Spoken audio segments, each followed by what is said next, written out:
to English Buddhist terminology. What you're actually watching here is the very first episode set up by Fo Guangshan's Buddhist College on TV for our English viewers, because we know that this channel can now be watched from almost every corner of the world. Therefore, of course, we're not going to leave out our English speakers because you're a very important part of our community. So here, the way we're going to conduct this program is by exploring various Buddhist terminologies in English. So the first thing we're going to look at today is the first step to becoming a Buddhist, which is taking refuge in the Triple Gem. Taking refuge in the Triple Gem is a gateway into Buddhism. A lot of people have asked me, I'm interested in learning Buddhism, and I'm also interested in practicing Buddhism, but how do I go about becoming a Buddhist? So here, my answer for you will be to take refuge in the Triple Gem. When you take refuge in the Triple Gem, or when you go to a ceremony that does this, you are actually making a public declaration that you choose Buddhism as your religion for the rest of your life. Now you may think, what if I just believe in Buddhism and I just practice Buddhism, then I don't take refuge in the Triple Gem because I don't see the need in participating in the ceremony. Doesn't that still make me a Buddhist? Let me give you an example. If you were to study at a school as its student, you would need to enroll in that school before you become its formal student. So the same goes to taking refuge in the Triple Gem. By taking part in a ceremony like this, it is a step for you to make yourself a true Buddhist. Another example is, when you want to become a citizen of a country, you don't just say it. Say, for example, you don't just say, I'm an American, and that makes you one. Because that's not the way that's not the way things work. Instead, you have to take oath. You have to show your obligations and commitments to this country as its citizen. Therefore, the same goes to taking refuge in the Triple Gem. If you never actually take refuge in the Triple Gem, you will always be considered as only an observer who watches from outside the door. So this is how important taking refuge in the Triple Gem can be. What is taking refuge like? Taking refuge in the Triple Gem is like a child seeking for comfort and safety from his parents. When you see a boy crying, if his parents come along, then maybe he sees that it's my mom and dad, then I'm okay now, then he will stop crying. So the Triple Gem does the same in offering us this kind of protection and safety. Also, taking refuge is like a navigator having a compass in his hand when he's navigating at sea, especially at times when he's lost. This compass will offer him the right directions for him to get back home safely. Also, taking refuge is like you suddenly finding a light in the dark when you're walking in the dark. When this happens, remember, when you have to walk home very late at night on the streets, sometimes even a lamp will give you a much stronger sense of safety. So this is what the Triple Gem does. It offers you a sense of safety and direction in the dark. Now, before I actually go into the deeper meaning of refuge taking, I will start by talking about the 3 items that constitute the Triple Gem here. What are the Triple Gem? The Triple Gem consists of the Buddha, the Dharma, and the Sangha. And what is the Triple Gem? In this world, many of us depend on worldly fortunes, say for example money, diamonds, or other assets or jewelries to satisfy our economic needs. But here, the Triple Gem offers us a spiritual wealth that satisfies our spiritual needs. So, at the same time, the Triple Gem offers us a guideline in life. It guides us into the right directions, and it also takes us to liberation. The first of the Triple Gem is Buddha. Buddha is a Sanskrit word that means awakened one or the enlightened one. The Buddha has achieved perfection in character and personality, so you will find nothing wrong with the way he presents himself or the way he treats other people. He has also attained wisdom that cannot be compared by other people. Thirdly, a Buddha is one whose love and compassion for all sentient beings are impartial and no different, so he treats us as all the same. The Buddha is also a sage who has transcended the three realms. These three realms, which will be discussed in our later episodes, are realms of form, desire, and formlessness. Or in the correct order, I'll repeat again, the three realms are the realms of desire, form, and formlessness. Here, let me tell you a little story about who the Buddha is. Here, when we talk about the Buddha with a capital B, we are referring to Sakyamuni Buddha. And still, at the same time, if you see a word that starts with a small b, Buddha with a small b, it simply means an enlightened one, a Buddha. So Sakyamuni Buddha, he was a prince born about 2,500 years ago in northern India. His father was King Suddhodana, who ruled the kingdom of the Sakyas in the place which we call today's Nepal. His mother, Queen Maya, after giving birth to him at Lumbini Garden, passed away quickly. Therefore, the duty of raising the little prince fell onto the shoulders of the prince's auntie, Mahaprajapati. At a young age, Prince Siddhartha married the young and devoted and beautiful Prince Yashodhara. So together the two of them lived very luxurious, comfortable, and carefree lives inside the palace. However, one day, it was the prince's curiosity over what actually happens outside the palace that brought him outside the wall. And when he had finally left his palace, he was exposed to the shocking truth of birth, old age, sickness, and death. This then inspired him to search for the truth of life, for the meaning of life, for a reason to why there is so much suffering in life, and for a way to take these people or take himself away from the suffering. Therefore, he left his palace, his family, and his young son to go into the woods. He followed many different teachers for many years, but none of these teachers could satisfy his questions about life. So after a short while, he left and went his own way. He practiced for 6 years without not being able to find the right way or the right answer.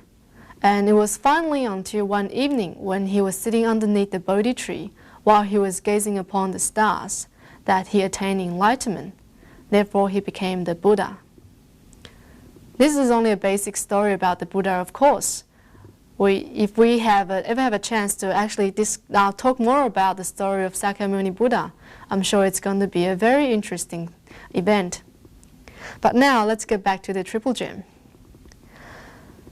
What makes Buddhism different from the other religions is that in many other religions, their founders tend to be regarded as a deity or a being with authorities that cannot be challenged. But what makes the Buddha different is that he regarded himself as the same as all the rest of the sentient beings. The only thing is that he is an awakened or enlightened sentient being, while us, the ordinary beings, are beings who are simply waiting to become enlightened. So we are all future Buddhas. This also tells us that we all possess the Buddha nature within ourselves. So when we take refuge in the Buddha, we're actually taking refuge in the Buddha that lies deeply within us. So again, we are actually all Buddhas. Therefore, in a refuge ceremony, especially conducted by Master Xing Yun, you will hear him saying the following words. Repeat after me. I am the Buddha. Once again, I am the Buddha.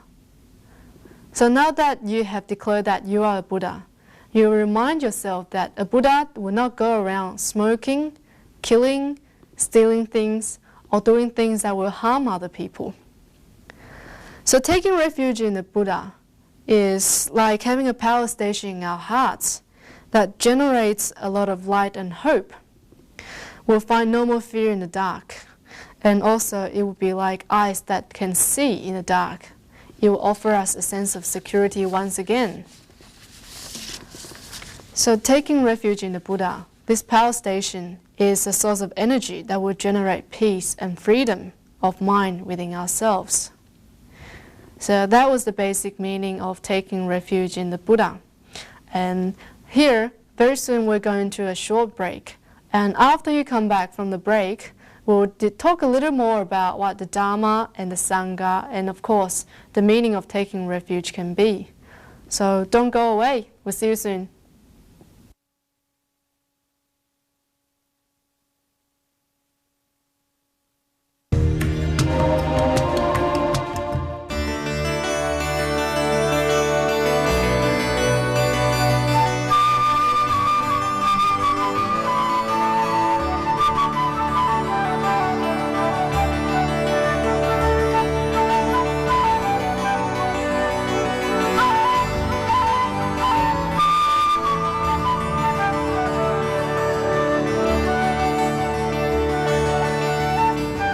Hi, welcome back. Just before we have just taken refuge in the Buddha. So now let us continue down the path of taking refuge and look at the Dharma. Dharma is a Sanskrit word that has many different meanings. For one thing, it means the teachings of the Buddha that was expounded by him throughout his 49 years of teaching as a Buddha, and of course in over 300 gatherings that he held. Another meaning is that the Dharma is writings. They represent the writings in the Buddhist canon, which are sutras and commentaries of what the Buddha had said. After the Buddha entered Nirvana, it was his disciples, Mahakasyapa and Ananda, who gathered the Buddha's disciples together and compiled these sutras and commentaries. Later in the history, commentaries were composed and written. Also, the Dharma can be regarded as an embodiment or the spirit of the Buddha. Furthermore, the Dharma is like a mirror that is able to reflect the deepest truth within us. So it shows us how to free ourselves from our worries, our defilements, and suffering. Dharma is also the truth that guides us towards enlightenment. So the moment we touch truth, we actually begin to change ourselves. It's as if the moment a light shines into a dark room, the darkness goes away. It's also like a hand that covers up a source of light. Just take this hand away, you see light again. So this is the Dharma. When we take refuge in the Dharma, in a way, we are taking refuge in the truth. So I've talked about Dharma, I've talked about the truth. So what exactly is this truth? You may wonder. Here, let me tell you. The truth was something that was realized by the Buddha. He said upon his enlightenment that all phenomena arise from causes and conditions, and all phenomena are obliterated by cause and conditions. Other forms of truth include impermanence. Impermanence is a truth of life, that everything is in a continuous stage of flux. Everything continues to change. So the moment you're experiencing now will quickly become a past, because it has changed. So everything exists according to this rule, because nothing will exist forever. No phenomena will exist forever. So this is the idea of impermanence. Also, cause and effect was the other teachings taught by the Buddha, that every cause will result in its own effect. So everything you do, everything that happens will result in an effect. And consequently, this effect will become another cause that creates a different effect, and so on. The next example of the truth that I'm going to give you is the 3 Dharma seals. Of course, we will discuss this term later in the future episodes. But basically, for something to be true, it needs to adhere or correspond to the idea presented in the 3 Dharma seals. What are the 3 Dharma seals? The fact that, number 1, everything is impermanent. And number 2, nothing has a nature of self. And number 3, nirvana is the ultimate peace or tranquility. Another example of the truth is emptiness, that everything is empty in nature. But here I'm not saying everything does not exist. Say, look at my hand as an example. You can see that my hand is a combination of bone and flesh and blood. So in fact, it's not called a hand by itself. So this is what we mean by the empty nature of something. The next character of truth is that truth is beyond the limits of time and space. So it's eternal. So like the theories I've just presented to you before, impermanence, cause and effect, and emptiness, all of these rules of life, or the rules, the way according to which the universe operates, will continue to function throughout time. So it doesn't stop to be true just because the Buddha is no longer alive, because the truth is beyond time. And also it's beyond space. So truth is like water. If you put water in a glass, then it will appear in the form of a glass. But when you change it into a different container, although it changes in shape, but it never actually really changes in essence. So this is another feature or characteristic of the Dharma. So basically truth is blended into our surroundings. It's everywhere. It's with us. And it's everything we see. It's everything that we come across. So taking refuge in the Dharma is like building a waterworks in our heart or in our mind. We know that water cleanses our body and it quenches our thirst. So the same goes to our spiritual needs. Water here can help quench our thirst for the truth, and it can also cleanse our body and mind that has been impure. So water, we know that for the many lives in this world to grow, we need water. So therefore, water is like a source of life. The same goes to this Dharma water. This Dharma water provides a source of life for our spiritual growth. So who can be the Dharma? You may think, well, who is the Dharma? Who can be the Dharma? Well, the Dharma can be the temples that we go to. It could be the sutras that we read, or it could be our fellow Buddhists. It could be everything around us.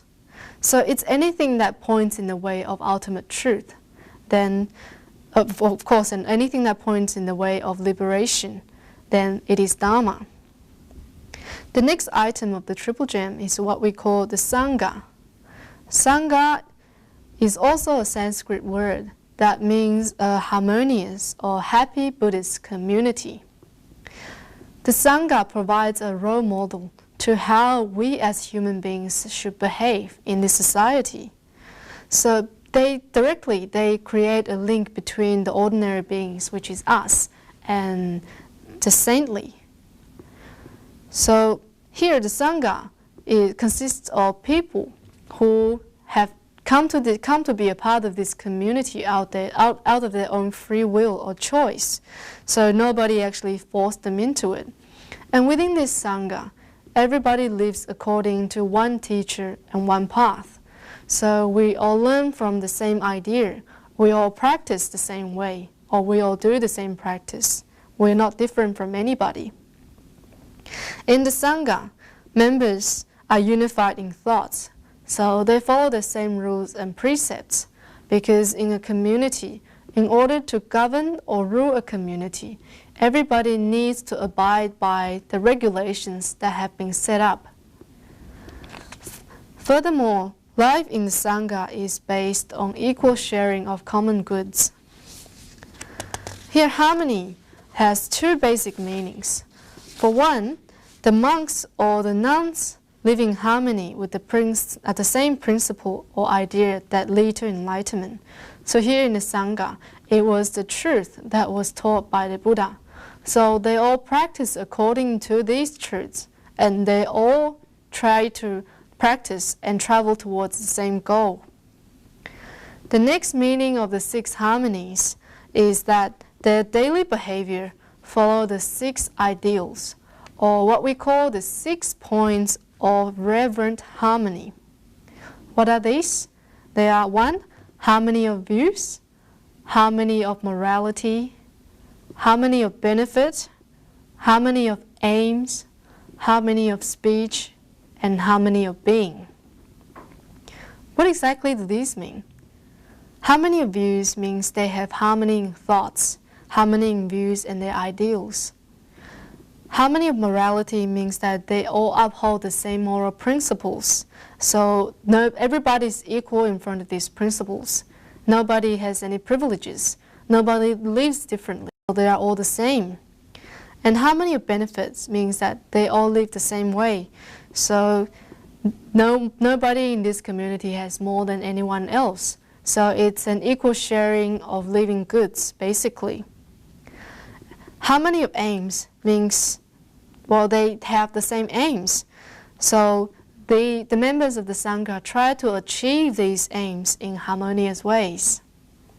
Harmony of speech means that they try to get along in harmony with the things they say. So there will be no arguments.